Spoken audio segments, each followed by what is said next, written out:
Subscribe करें अपने इस चैनल को और बेल आइकन को दबा करके ऑल पे करें और पाएं सारे वीडियोस के नोटिफिकेशंस को। हेलो माइनस, कैसे हैं आप लोग। आपके अपनी यूट्यूब चैनल खनन ज्ञान पे आप लोग का फिर से स्वागत है। तो आज हम अपनी इस वीडियो में बीसीसीएल के बारे में जानकारी प्राप्त करेंगे। तो सबसे पहले इस वीडियो में हम लोग डिस्कस करेंगे बीसीसीएल का हिस्ट्री के बारे में, और उसके बाद हम लोग डिस्कस करेंगे बोर्ड ऑफ डायरेक्टर्स। उसके साथ साथ हम लोग डिस्कस करेंगे अबाउट प्रोडक्शन। उसके साथ में इम्पोर्टेंट्स इन एनुअल रिपोर्ट्स जो 23-24 का, उसके बारे में डिटेल्स करेंगे। तो साथ ही साथ माइन मशीनरीज़ के बारे में भी क्या करेंगे, डिस्कस करते चलेंगे। इसमें लास्ट में हम लोग रेस्क्यू स्टेशन और डिफरेंट जो एक्सीडेंट है इन एनुअल रिपोर्ट में उसको भी देखेंगे। तो चलिए शुरू करते हैं। तो सबसे पहले हम लोग बीसीसीएल के बारे में जान लेते हैं। और जैसा कि हम लोग जानते हैं, बीसीसीएल का पूरा नाम जो है वो है भारत कोकिंग कोल लिमिटेड।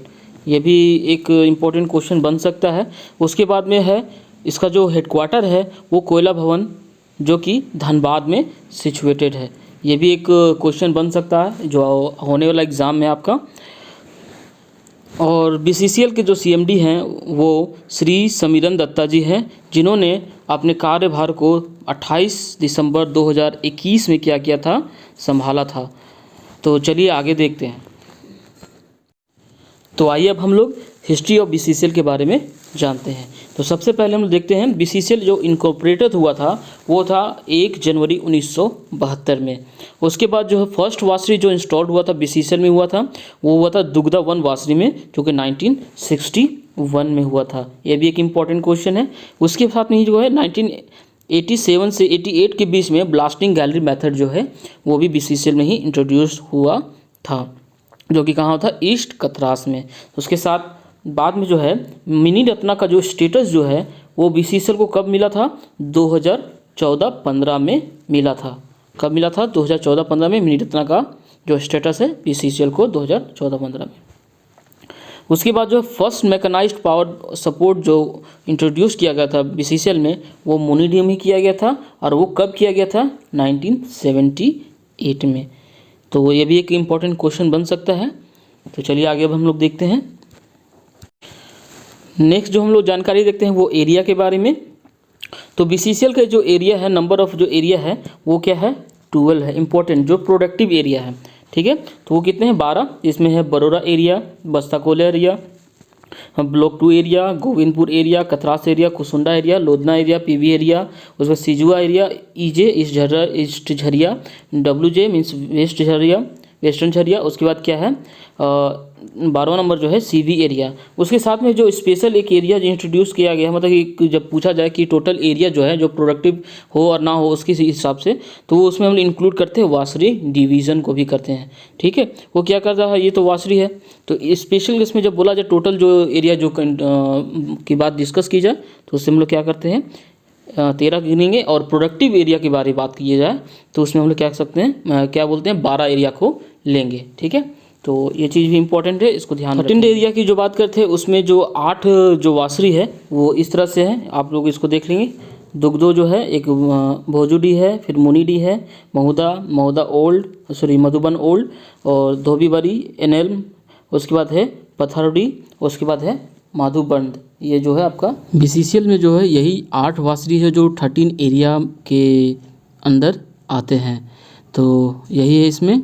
तो चलिए आगे देखते हैं। और तो अब आगे हम लोग बोर्ड ऑफ डायरेक्टर्स की ओर बढ़ते हैं। तो जिसमें सबसे पहला जो है मिस्टर श्री समीरन दत्ता जी जो है, जो कि सीएमडी हैं, जो कि हम लोग पहले डिस्कस कर चुके हैं। आगे हम लोग बोर्ड ऑफ डायरेक्टर्स में इंपॉर्टेंट जो फंक्शनल डायरेक्टर्स है उनको देख लेते हैं। ये कुछ 4 इंपॉर्टेंट्स हैं जिसको हम लोग डिस्कस करेंगे, और भी हैं वो मैं आपको क्लिप्स में दे रहा हूँ। बाकी जो इंपॉर्टेंट्स है वो मैं आपको डिस्कस कर दे रहा हूँ। तो सबसे पहले जो है वो जो है श्री मुरली कृष्णन रमैया जी, ये जो डायरेक्टर हैं, डायरेक्टर पर्सनल है, ठीक है। तो ध्यान रखेंगे श्री मुरली कृष्णन। उसके बाद श्री राकेश कुमार साहा जी जो है डायरेक्टर फाइनेंस है, ठीक है। उसके बाद श्री संजय कुमार सिंह जो डायरेक्टर टेक्निकल हैं। उसके साथ में जो श्री शंकर नागाचारी जो है डायरेक्टर टेक्निकल। ये दोनों जो है टेक्निकल, और एक फाइनेंस में जो है श्री राकेश कुमार, और एक जो श्री मुरली कृष्णन रमैया जी जो है वो डायरेक्टर पर्सनल है, ठीक है। और ये जो इम्पोर्टेंट कुछ डायरेक्टर्स है जो हैं वो उनको आप देख लीजिए, उनको आप नोट कर सकते हैं। बाकी जो इम्पोर्टेंट है मैंने उसको डिस्कस किया है। अब हम प्रोडक्शन के बारे में डिस्कस करेंगे जो कि एंडिंग 31 मार्च तक का है। इसमें हम लोग 24 और 23 जो सेशन है उनमें डिस्कस करेंगे, ठीक है। तो सबसे पहले जो हम लोग अंडरग्राउंड में देखते हैं, तो अंडरग्राउंड में 24 में देखा था, अंडरग्राउंड में 0.77 मिलियन टन प्रोडक्शन हुआ था और जो ओपन कास्ट में था 40.33 हुआ था, ठीक है, वो ध्यान रखेंगे। और जो टोटल जो प्रोडक्शन हुआ वो क्या हुआ, 41.1 मिलियन टन का हुआ। तो ये बहुत इंपॉर्टेंट है, इसको बहुत ध्यान रखेंगे। और पर इसका जो टारगेट था हमारा वो क्या था, 14.1 मिलियन टन ही था। उसके साथ में जब हम लोग 24-25 का जो डिस्कस करेंगे, 24 और 25 सेशन के लिए एनुअल के लिए, तो वो जो है टारगेट जो है अपना क्या है 45 मिलियन टन का है।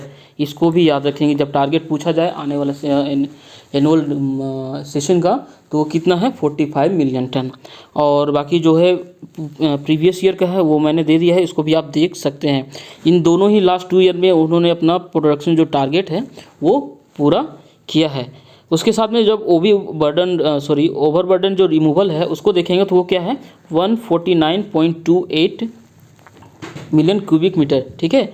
और साथ में जो प्रीवियस ईयर का है वो भी देख लीजिए।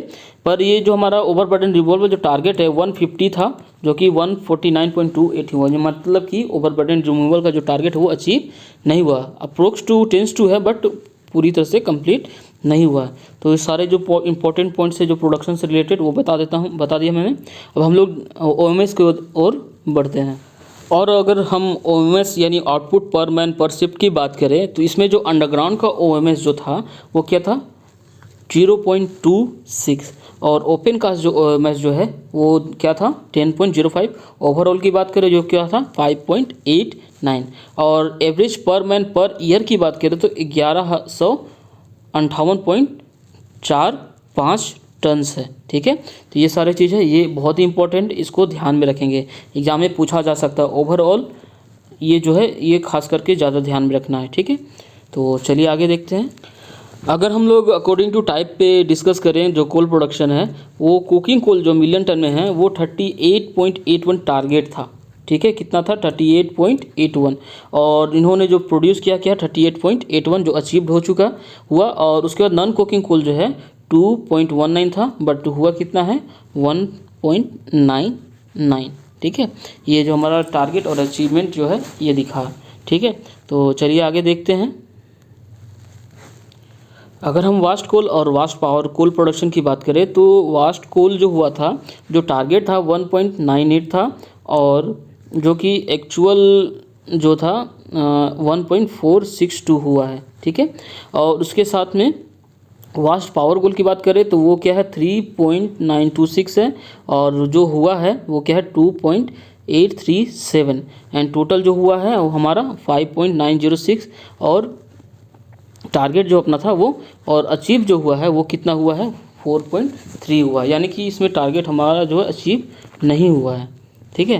तो चलिए आगे देखते हैं। अब हम माइन मशीनरीज जो है हैवी अर्थ मूविंग मशीनरी उसके बारे में डिस्कस कर लेते हैं। तो सबसे पहले ड्रैग लाइन जो देखते हैं, जो बीसीसीएल में एक ड्रैग लाइन जो है वो एक ही है, ठीक है। उसके साथ जो कि नॉर्थ तीसरा और साउथ तीसरा लोधना एरिया में डिप्लॉयड है।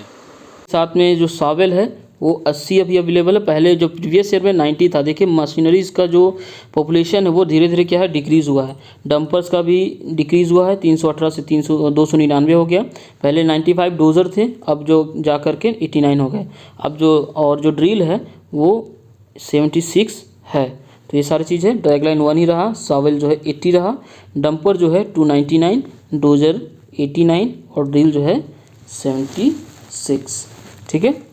तो चलिए आगे देखते हैं। सेक्टर वाइज और शेयर कोल जो है जो डिस्पैच हुआ है बीसीसीएल के द्वारा वो सबसे ज़्यादा जो हुआ पावर सेक्टर में प्रोड्यूस हुआ जो कि 79% है। उसके साथ साथ उन्होंने इंटरनल कंजम्पशन जो है जीरो इनका, फीड ऑफ द वासरी जो वासरी के लिए जो प्रोड्यूस किया 12% और अदर जो है लिंकेज जो है एनआरएस में वो 1%, ई ऑक्शन के थ्रू वो 4%, फर्टिलाइजर सेक्टर में जाने के लिए उन्होंने 1% दिया और स्टील सेक्टर में जो है उन्होंने 3% ही दिया है। तो सबसे ज़्यादा अगर डिस्कस करें तो जो है कि पावर सेक्टर में कोयला जो है जाता है। तो ये जो 79% अराउंड 80% हम लोग इसको ले सकते हैं।